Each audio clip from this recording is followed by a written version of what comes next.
Nós conhecemos o James e o Blake como agarraram uma herdeira. Pra quem não lembra, né, os dois trabalhavam como agentes secretos, né, lá escondidinho pra ninguém saber. Eles não podiam revelar as identidades deles. Como eu disse pra vocês, a gente acompanhou o Blake conhecendo a Caroline lá, toda aquela situação constrangedora no primeiro livro. E o James ajudava o Blake nessa empreitada que ele se enfiou, porque a gente sabe, né, que ele sequestrou a menina lá por engano, não era ela, mas enfim, a resenha não é desse livro. É só pra introduzir vocês qual foi o papel do James no primeiro livro e agora o livro é só dele. Quando eu tava lendo o primeiro livro, eu desconfiava que o James seria o protagonista desse livro. Principalmente por mencionar Marquês, né, e como eu já tinha o segundo livro, eu falei, gente, o segundo livro vai ser do James, que é o Marquês que cita muito nesse Como Agarrar uma Herdeira. E aí estava certa. E que nesse segundo livro, Como Se Casar com o Marquês, a gente vai ver o James, que é o Marquês de Riverdale, protagonizar sua própria história. O cara é podre de rico, mas ele vai se passar por contador. Por quê? A fim de ajudar sua tia, e adivinhem quem é a tia dele? A Lady Danbury, nada mais, nada menos que ela, que aparece em todos os livros da Julia Quinn. E ela vai voltar nesse livro ainda mais incrível, ousada e petulante. Né?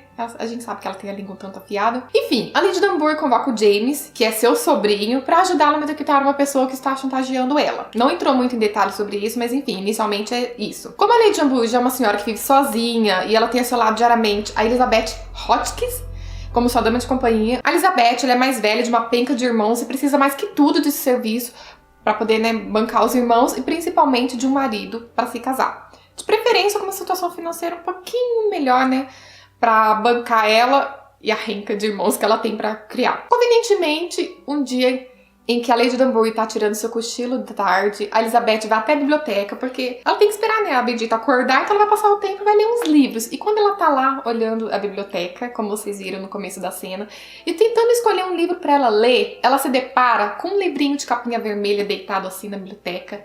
E quando ela lê o nome Como Se Casar com um Marquês, que é justamente o título desse livro, desperta aquela curiosidade nela. Ela pega o livro, começa a folhear e ela vê que se trata de uma espécie de manual de instruções para moças a fim de conquistar um marquês ou qualquer pretendente que tenha um nível hierárquico mais elevado. Ela leva para casa para ler esse livro, que é tão interessante para ela, e ela tenta praticar esses tópicos justamente com o James, que na verdade ele tem outro nome que eu não lembro agora, que é o computador. Ela pensa assim, tá certo com ele, então eu posso usar essas práticas com, né, caras que têm posse e arranjar um maridão para me bancar. Mas claro que...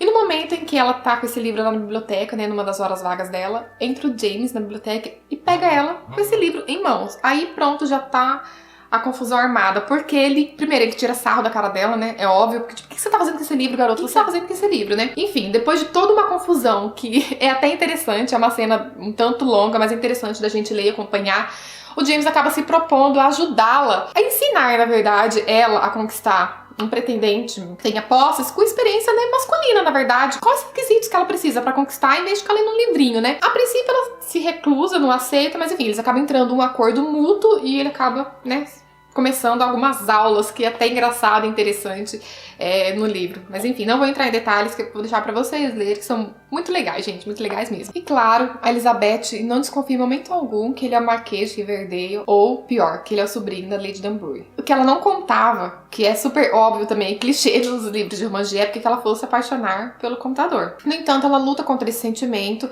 porque ela precisa se casar com um pretendente rico. Por mais que ela queira se casar por amor, como toda mulher pensa um dia, ela não pode aquecer a isso. Ela precisa de condições, porque ela tem bastante irmãos pra criar, pra prover o futuro. A gente sabe que na época as condições não eram tão fáceis, principalmente pra mulher, não tinha tanto... Ouvindo dessa forma, dá até a impressão da Elizabeth ser uma mulher interesseira.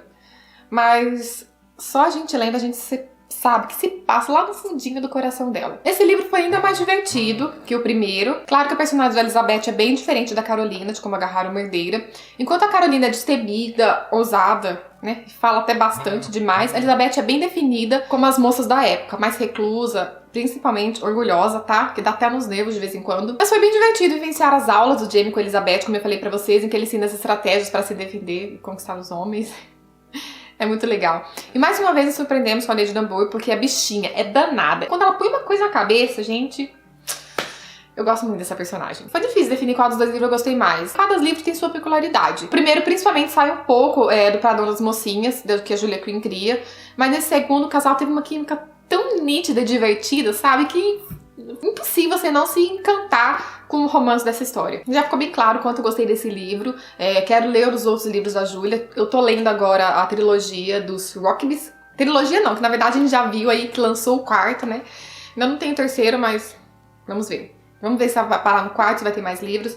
Eu vou deixar o link de compras desse livro pra você. Também posso deixar o Como Agarrar o Herdeiro, caso vocês tenham se interessado pelo Agentes da Coroa. Por mais que tenha ligação dos dois protagonistas, do James e do Blake, mas é muito legal conhecer a diferença das mocinhas, da Caroline e da Elizabeth, o quanto elas são diferentes, os pensamentos. Ela aparece aqui nesse livro, tá? A gente vê a disparidade das duas, é muito legal. Então eu vou deixar minhas redes sociais do Mikael também pra vocês seguirem por lá, pra gente conversar sobre leituras ou o que mais for. E eu guardo vocês pra conversar aqui embaixo sobre esse livro ou qualquer outro, enfim, pra gente conversar, beleza? E até o próximo vídeo.